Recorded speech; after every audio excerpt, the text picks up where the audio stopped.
Livro de Jó, capítulo 1. Vamos abrir as nossas Bíblias lá no livro de Jó, no capítulo 1. E ao chegarmos ao livro de Jó, nós começamos uma nova divisão do Velho Testamento. Como vocês sabem, o Velho Testamento é dividido em seções diferentes. Os primeiros 5 livros compreendem o chamado Pentateuco, que são os livros da lei. Os livros seguintes são os históricos, pois eles tratam da história da nação de Israel a partir do momento em que eles saíram do Egito e começaram como uma nação na terra. E eles abrangem o período da história em que eles estão na terra, passando pelo período do cativeiro babilônico até a repatriação e o retorno a Israel. E os livros históricos nos levam até cerca de 400 anos antes de Cristo. E agora nós estamos entrando numa terceira divisão do Velho Testamento, os livros que são conhecidos como os livros poéticos. E esses livros incluem Jó, Salmos, Provérbios, Eclesiastes e Cantares de Salomão. E eles são poesia hebraica, e a poesia hebraica é diferente da poesia em inglês, pois a poesia hebraica não rima palavras, mas, na verdade, ela cria pensamentos paralelos ou contrastantes. E a percepção da literatura e da poesia hebraicas não é encontrada na rima de uma palavra ou da métrica do verso, mas no próprio pensamento. Os pensamentos paralelos são as rimas dos pensamentos. As palavras não rimam necessariamente, mas existe uma rima ou um paralelismo no pensamento, ou um contraste. O caminho do justo e o caminho do ímpio. Pois o justo deverá prosperar, mas o ímpio será cortado. O justo, o ímpio. Então, você tem um contraste entre os pensamentos, ou tem o pensamento paralelo que eles criam. O caminho do Senhor é reto, o caminho do Senhor é verdadeiro, o caminho do Senhor é justo. E então você tem conceitos, pensamentos paralelos. E assim Jó é o primeiro dos livros poéticos. Ele tem sido considerado, talvez, mais antigo que o livro de Gênesis. Embora Gênesis, claro, trate da história que precede Jó. Gênesis menciona um homem chamado Jobabe, que possivelmente seja o Jó deste livro, que foi contemporâneo de Abraão. Então é possível que Jó date da época de Abraão, apenas umas 2 gerações depois de Noé e do dilúvio. Portanto, no livro de Jó, que é um dos mais antigos livros da literatura humana, nós temos a expressão dos pensamentos de alguns dos primeiros homens, uma vez que a escrita foi desenvolvida e pensamentos puderam ser registrados. Nós vemos que o homem, desde o princípio, é praticamente o mesmo. Embora as culturas e o tempo tenham mudado desde a época de Jó, basicamente as coisas que eram um problema para Jó são as mesmas coisas que se tornaram um problema para nós. As dificuldades que Jó expressou são as mesmas que o homem tem ainda hoje. Em Jó, nós temos o retrato de um homem que foi provavelmente reduzido para a mera essência da existência, mais do que qualquer outro homem jamais tenha sido. No caso de Jó, foi a mais pura existência. Tudo o que nós consideramos necessário à vida, tudo o que consideramos importante para as nossas vidas foi tirado de Jó. Suas posses, sua família, seus amigos, sua saúde. Ele perdeu tudo. Ele perdeu até mesmo a consciência do sentido do seu próprio valor, pois ele amaldiçoou o dia em que nasceu e começou a pedir para morrer. Agora, depois de alguém perder tudo, os mais profundos anseios e buscas do homem são expostos. Vejam, vocês não vão precisar se preocupar sobre onde vão comer depois do culto da noite. Isso não se torna uma questão importante, nem um assunto de discussão e debate. Ou o que nós vamos fazer amanhã no feriado. Vejam, nós enchemos e saturamos a nossa mente com muitas coisas que não são essenciais à vida, porque nós temos amigos e temos muitos interesses. E essas coisas podem se tornar muito importantes para nós. E, infelizmente, algumas pessoas acabam passando a vida toda com coisas que não têm importância. Uma vida toda pode ser desperdiçada com frivolidades. A questão não é o que vamos comer, ou vamos comer ou não, ou vamos poder comer ou não. Mas a discussão passa a ser: quais são as nossas opções para o jantar? Bom, eu prefiro comida mexicana. Bem, eu queria italiana. Bem, eu quero comida mexicana. Eu quero tortilhas com salsa. Ah, mas eu quero lasanha. E daí pode chamar o advogado para fazer o divórcio. Como é triste que o homem passe a vida se especializando em frivolidades, sem nunca jamais chegar às verdadeiras questões da vida. Agora, com Jó, passou a ser apenas subsistência. Tudo lhe foi tirado. Agora, ele é uma pessoa em carne viva. Quais são as coisas que são expressas? Quais são os lamentos? Quais são as necessidades? A essa altura, expressam-se as necessidades básicas do homem e da vida, e por isso Jó se torna um livro muito interessante para nós, porque ouvimos os seus lamentos quando ele lida com as questões mais profundas da vida. A história de Jó é uma história interessante e que certamente confirma o que Deus declarou em Isaías, e o próprio Jó expressou, que os caminhos de Deus estão além da nossa capacidade de entender. Deus disse por meio do profeta Isaías: porque os meus pensamentos não são os vossos pensamentos, nem os vossos caminhos os meus caminhos. Os meus caminhos estão além do seu entendimento. Eu não finjo entender tudo sobre Deus. Na verdade, eu tenho que confessar que eu sei muito pouco sobre Deus. É por isso que eu o adoro. Se eu conseguisse entendê-lo completamente, ele estaria no meu nível. E o que eu teria para adorar? Mas, por ele ser muito maior, mais sábio e ter mais entendimento e conhecimento do que eu fico maravilhado e o reverencio e adoro. Deus nem sempre faz as coisas do meu jeito, e Ele nem sempre para me explicar por que Ele fez as coisas do seu jeito. Embora eu, às vezes, exija que Ele o faça, nem sempre Ele presta atenção às minhas exigências. Ele parece seguir com o que Ele quer, apesar das minhas objeções. Mas eu aprecio isso, porque eu descobri há muito tempo que eu não sei muita coisa. Eu me encaixo na categoria sobre a qual Shakespeare escreveu quando disse: homem, pobre homem, tão ignorante naquilo que mais sabe. E eu descobri que eu sou muito ignorante nas coisas que eu mais sei. Por isso, eu fico feliz em entregar a minha vida, a minha vontade a Deus e a sua sabedoria. E eu sou grato por poder orar e dizer: Senhor, eu não entendo o que o Senhor está fazendo, mas eu sei que o que o Senhor está fazendo é melhor e por isso vá em frente. Não seja feita a minha vontade, mas a sua, Senhor. Então, começando Jó, o texto nos fala um pouco sobre ele. Versículo 1. Havia um homem na terra de Uz, cujo nome era Jó. Onde quer que seja Uz, mas sobre ele disse que, versículo 1 ainda, era este homem íntegro, reto e temente a Deus, ou que reverenciava a Deus e desviava-se do mal. Jó era um homem bom. Ele reverenciava a Deus, odiava o mal. Versículos 2 e 3. E nasceram-lhe 7 filhos e 3 filhas, e o seu gado era de 7.000 ovelhas, 3.000 camelos, 500 juntas de bois e 500 jumentas.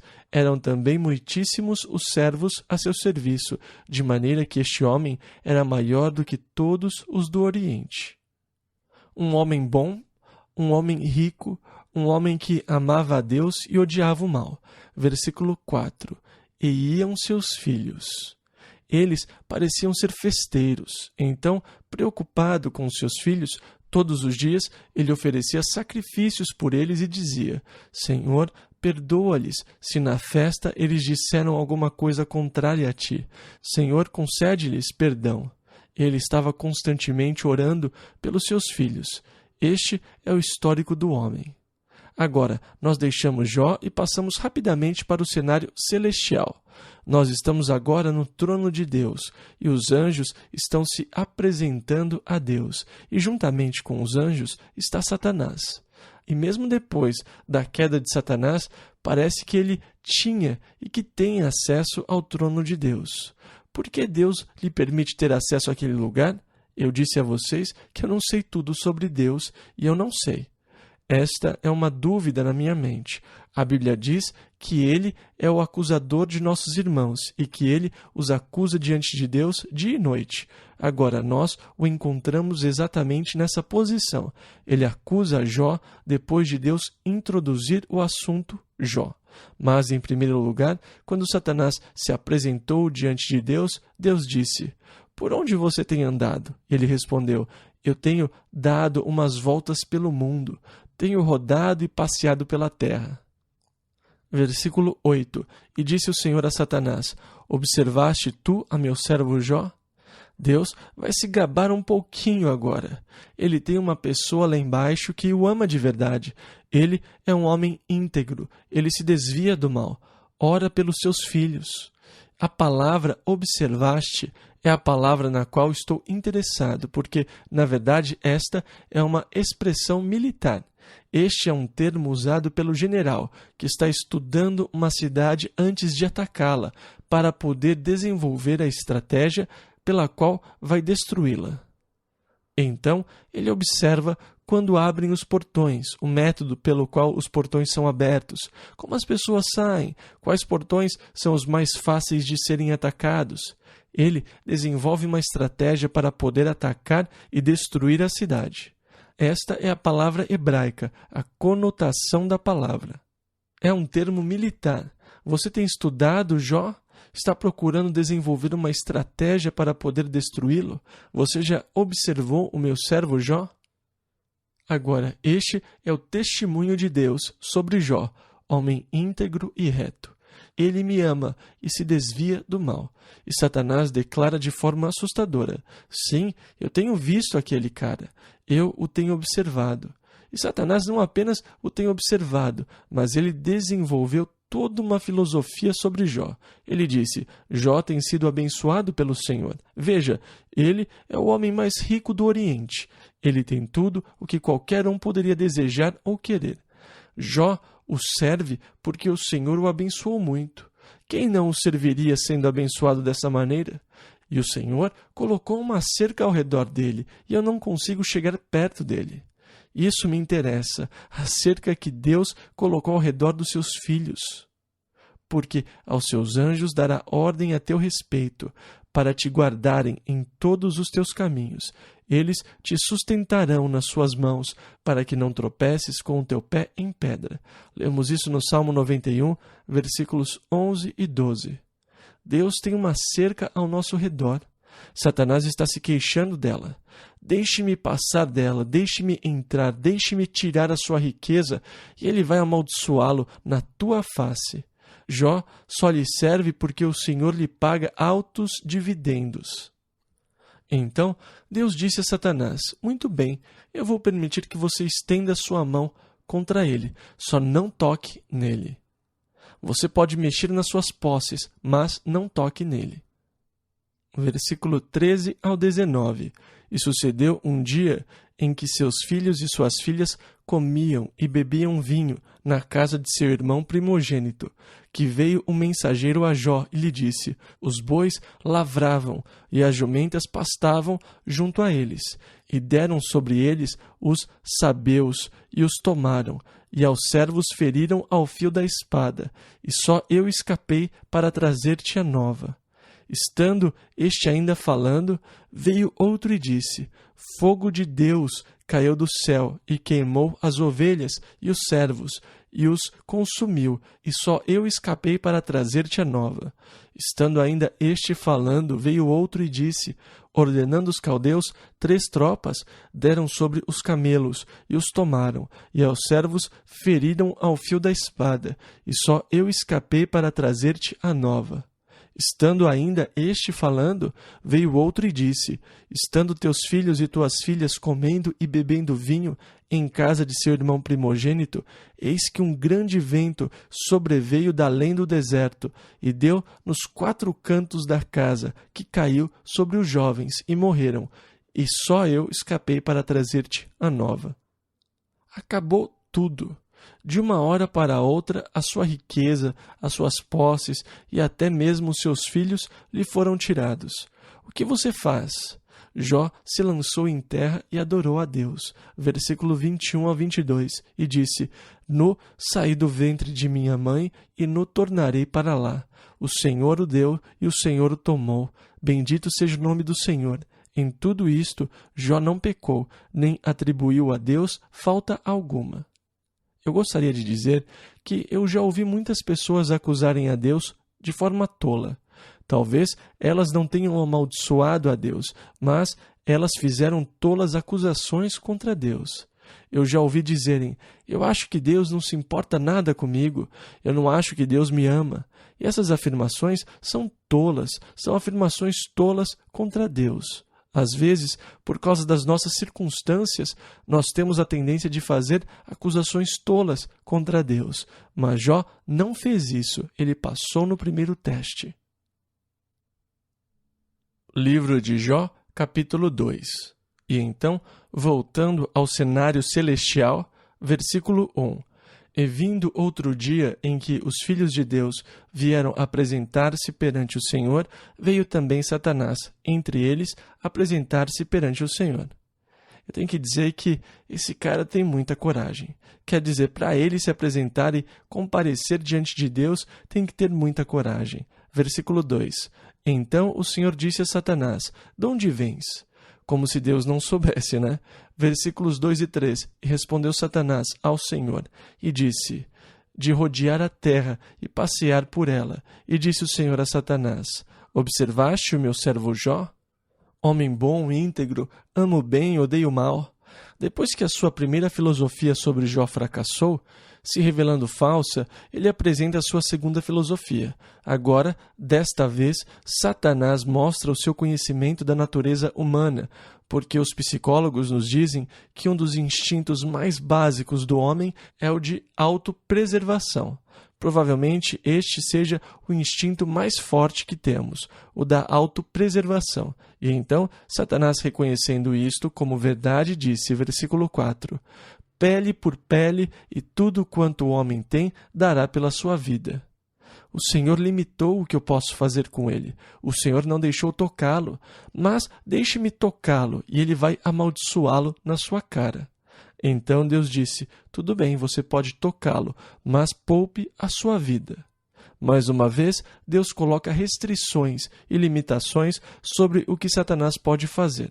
Agora, eu acredito que Deus realmente coloca limitações sobre Satanás. A Bíblia diz que Deus não permite que você seja tentado além do que você seja capaz de suportar.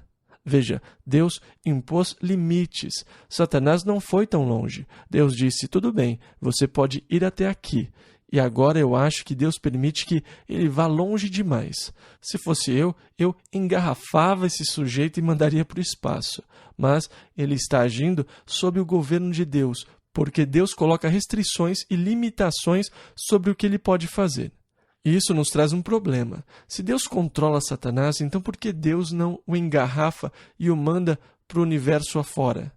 Se um dia Deus vai mandar Satanás e os seus seguidores para o lugar biblicamente conhecido como o Guerrena, as trevas exteriores, então por que Deus não o faz agora, nos poupando de tanto sofrimento? Por que Satanás tem a liberdade, o poder que Deus lhe concedeu?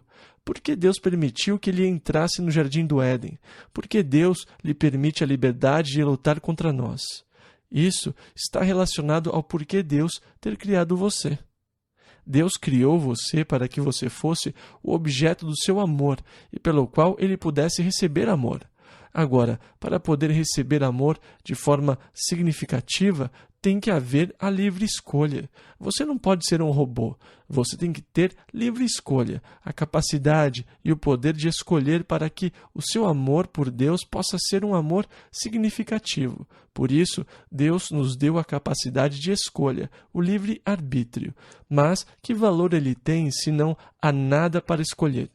Ter o poder de escolha, mas não ter nada para escolher seria totalmente sem sentido. E então, Deus não apenas nos criou com a capacidade de escolha, mas Ele tinha que nos dar a oportunidade de uma escolha alternativa. Por isso, Satanás teve permissão para se rebelar contra Deus. E ele tem permissão de oferecer ao homem uma escolha alternativa. Assim, caso o homem escolha amar a Deus, Deus poderá saber que a escolha foi feita de coração e foi significativa, tem significado, e Deus pode receber o louvor e a glória desse amor significativo que lhe foi expresso. Ao fazer sua escolha, o homem pode tomar a decisão errada. Você poderá se decepcionar, ficar de coração partido, e foi este o caso. Mas Deus sabia que, com o passar do tempo, haveria os que fariam a escolha certa. E pela alegria de receber o amor daqueles que iriam escolher amá-lo e servi-lo, ele permitiu a escolha, sabendo que muitos fariam a escolha errada, mas também sabendo que haveria aqueles que iriam escolher amá-lo e iriam expressar o seu amor por ele, e ele viria a ter um relacionamento significativo de amor e comunhão com aqueles que escolhessem conhecê-lo e segui-lo e amá-lo. Então, ainda existe a escolha e Satanás está agindo ainda para encorajá-lo a fazer a escolha alternativa. Mas o fato de vocês resistirem ao diabo e às tentações, seduções, encantos, enganos e as coisas que ele procura colocar no seu caminho para fazer vocês se voltarem contra Deus, contra a palavra de Deus e contra a lei de Deus e seguirem as suas cobiças e desejos, o fato de vocês resistirem àquelas tentações e ainda amarem a Deus, de se reunirem, adorarem, cantarem juntos o seu amor e o seu louvor, de passarem tempo meditando na sua palavra e em comunhão com Ele, é extremamente significativo, porque Deus sabe que vocês não precisam fazer isso. Ele sabe que isso vem do seu coração, e por isso Deus criou o homem e permitiu toda essa confusão, para que nesse meio pudesse haver aqueles que iriam amá-lo com sinceridade de coração. Você não tem que amar a Deus, você não tem que servi-lo.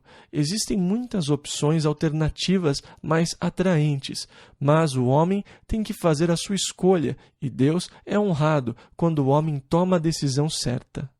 Então, Satanás é uma ferramenta que Deus usa. Deus colocou sobre ele algumas restrições, e ainda há restrições.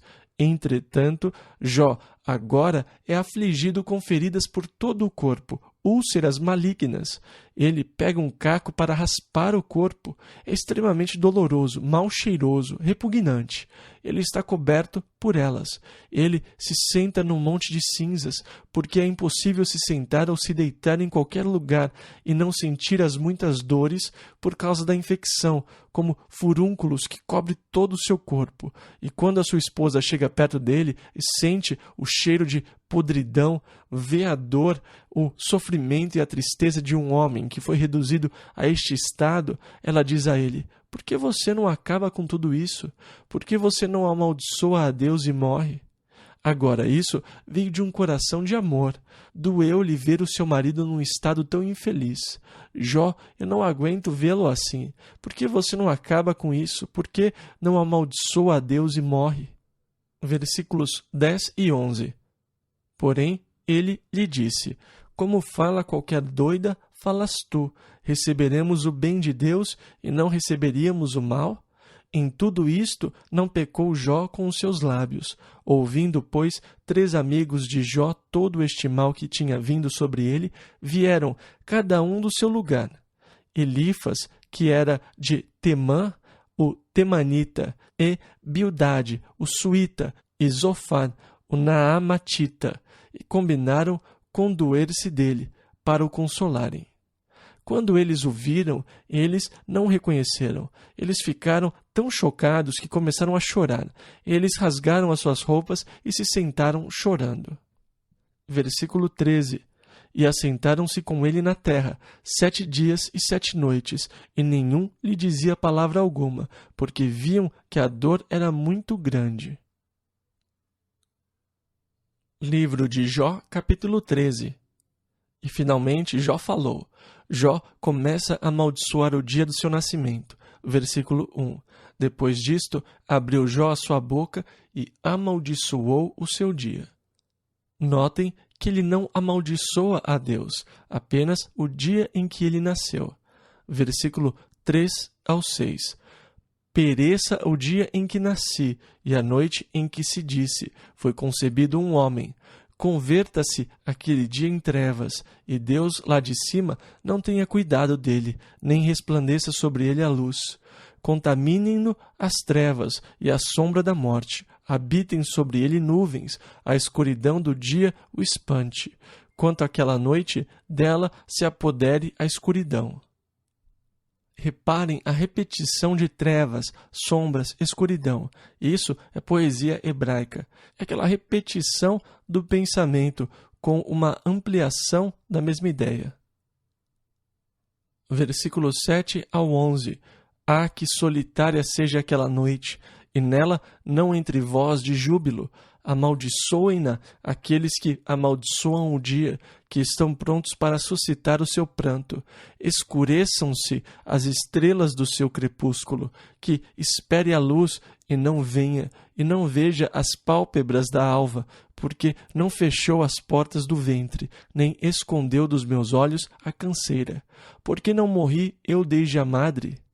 Ou seja, porque não nasci morto. Versículo 11 ao 16.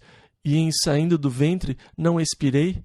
Porque me receberam os joelhos? E porque os peitos, para que mamasse? Porque já agora jazeria e repousaria, dormiria, e então haveria repouso para mim, com os reis e conselheiros da terra, que para si edificam casas nos lugares assolados, ou com os príncipes que possuem ouro, que enchem as suas casas de prata, ou como aborto oculto não existiria, como as crianças que não viram a luz. Por que eu não morri? Tudo estaria terminado, eu teria repouso, eu não teria passado por nada. Versículo 17 ao 26, ele disse: Ali os maus cessam de perturbar, e ali repousam os cansados. Ali os presos juntamente repousam, e não ouvem a voz do exator. Ali está o pequeno e o grande, e o servo livre de seu senhor. Por que se dá luz ao miserável e vida aos amargurados de ânimo? Que esperam a morte e ela não vem, e cavam em procura dela mais do que de tesouros ocultos, que de alegria saltam e exultam achando a sepultura? Porque se dá luz ao homem cujo caminho é oculto e a quem Deus o encobriu? Porque antes do meu pão vem o meu suspiro, e os meus gemidos se derramam como água, porque aquilo que temia me sobreveio, e o que receava me aconteceu. Nunca estive tranquilo, nem sosseguei, nem repousei, mas veio sobre mim a perturbação. Em primeiro lugar, deixe-me destacar que você não deveria pegar as afirmações que Jó fez quando estava naquele sofrimento e fazer delas uma doutrina bíblica. Pois os adventistas do sétimo dia, as testemunhas de Jeová e outros desenvolveram a doutrina do sono da alma, baseados nestas afirmações de Jó, em que ele diz: ali os maus cessam de perturbar, e ali repousam os cansados. Ali os presos juntamente repousam, e não ouvem a voz do exator. Ele está falando sobre o túmulo. Por que eu não morri onde até mesmo o perverso descansa? Onde ninguém é perturbado, onde há silêncio, onde não há nada. Agora, lembrem-se do contexto. Este é Jó. O que ele diz vem do seu sofrimento, da experiência que ele está passando. Estas palavras não são verdades inspiradas por Deus, nem os caminhos de Deus. Na verdade, Jó está protestando contra Deus. Por que Deus me permitiu viver? Por que eu não nasci morto? E o motivo de você não poder usar essas afirmações de Jó, em que ele diz que na morte não há problemas, que na morte todos estão em descanso e em paz, e assim por diante, o motivo de não se poder criar uma doutrina bíblica baseada nisto está comprovado no capítulo 38 do livro de Jó. Pois, após a vã tentativa do homem de entender o que estava acontecendo, Deus finalmente entrou em cena. E no capítulo 38, quando Deus começou a falar com Jó, Deus começou a questioná-lo. Antes de mais nada, ele faz a primeira pergunta: quem é este que escurece o conselho com palavras sem conhecimento? Agora, o que está expresso em Jó é o grande conhecimento da época. São as filosofias dos homens e dos sábios daquela época. E Deus começa falando sobre as especulações, sendo palavras sem conhecimento, o que elas realmente são. Todo aquele conselho carece do verdadeiro conhecimento. Nenhum deles sabia o que estava acontecendo nos bastidores. Quem é este que escurece o conselho com palavras sem conhecimento? E depois, no versículo 17, Deus diz a Jó: ou descobriram-se-te as portas da morte, ou viste as portas da sombra da morte? Está lá no capítulo 38 de Jó. Muito bem, Jó, você tem falado que queria estar morto, onde tudo é calmo, onde não há perturbação, onde não há problema, onde todos descansam. Deus disse: espere um pouco, você já esteve nas portas da morte? Você sabe o que acontece por lá? Você tem falado sobre isso, Jó, com palavras sem conhecimento. Você fala de coisas que desconhece, você não esteve lá, você não sabe como é lá. Portanto, se você quer desenvolver uma doutrina sobre o que acontece a alguém depois da morte, você não pode usar as palavras de Jó nem as de Salomão em Eclesiastes. Nem mesmo os Salmos, porque muitas vezes aqueles homens falavam de coisas que desconheciam, expressando as ideias, os pensamentos, a sabedoria e o limitado conhecimento do homem. Se você realmente quer saber o que acontece além da sepultura, é melhor você ler as palavras de Jesus. Quem sabe melhor do que ele? Se você quer desenvolver uma doutrina sobre o que acontece quando alguém morre, você tem que usar as palavras de Cristo ou as palavras inspiradas pelo Espírito Santo no Novo Testamento. Deus repreende Jó porque ele fala sobre coisas que desconhece completamente. Ele fala sobre a morte e o que ele acha que aconteceria depois que ele morresse. Mas Deus disse: você está errado. Agora, alguns santos, abençoados, mas equivocados e tão ignorantes quanto Zofar, Bildade e Elifas, usam as passagens em que Jó declarou: aquilo que temia me sobreveio, e o que receava me aconteceu. E eles dizem que aquele foi o problema de Jó. Ele não tinha fé e temia aquilo o tempo todo. E sabe, o que você diz é o que acontece. Então Jó tinha medo, o que mostra a falta de fé. Se ele tivesse tido fé o bastante, aquilo jamais teria acontecido com ele. Mas dizer isso é ser tão burro como Elifas, Bildade ou qualquer um que tente entender as condições de Jó. Esses homens demonstraram ter a mesma ignorância, só que eles não têm desculpa para a sua ignorância, porque Deus disse o que estava acontecendo no começo do livro. Pelo menos Elifas, Bildade e Zofar têm uma desculpa para a sua ignorância, porque eles não puderam ler o primeiro capítulo de Jó para saber o que realmente estava acontecendo. Então dizer isso é pura burrice, usar essa passagem para dizer, bem, sabe, quando alguém tem medo, é isso que acontece com ele. O que você teme vai acontecer com você. Isso não é verdade. Veja Davi, ele disse: eu sei que um dia Saul vai me matar. Ah, Davi, isso é confissão negativa. O que você diz é o que você recebe. Não, Saul não o matou. Você não tem que se preocupar sobre ter feito alguma confissão negativa. Deus não está esperando e ouvindo quando você faz uma confissão negativa. Muito bem, você disse isso agora e eu vou fazê-lo. Que tipo de Deus é esse? E da mesma forma, você pode fazer uma confissão positiva por alguma coisa que não seja boa para você, e Deus é bondoso o bastante para não fazê-la. Você não controla Deus, e por favor, não tente fazer isso. O mundo já se encontra numa confusão grande o suficiente, e seria muito pior se fosse eu quem começasse a assumir o controle e a ditar o que vai acontecer. Livro de Jó, capítulo 4. Então, Jó registra sua queixa. E então Elifas, seu amigo que veio confortá-lo, diz, versículo 2 ao 5, se intentarmos falar-te, enfadar-te-ás? Mas, depois do que você disse, quem poderia conter as palavras? Ele disse, eis que ensinaste a muitos e tens fortalecido as mãos fracas. As tuas palavras firmaram os que tropeçavam e os joelhos desfalecentes tens fortalecido. Mas agora que se trata de ti, te enfadas e tocando-te a ti, te perturbas.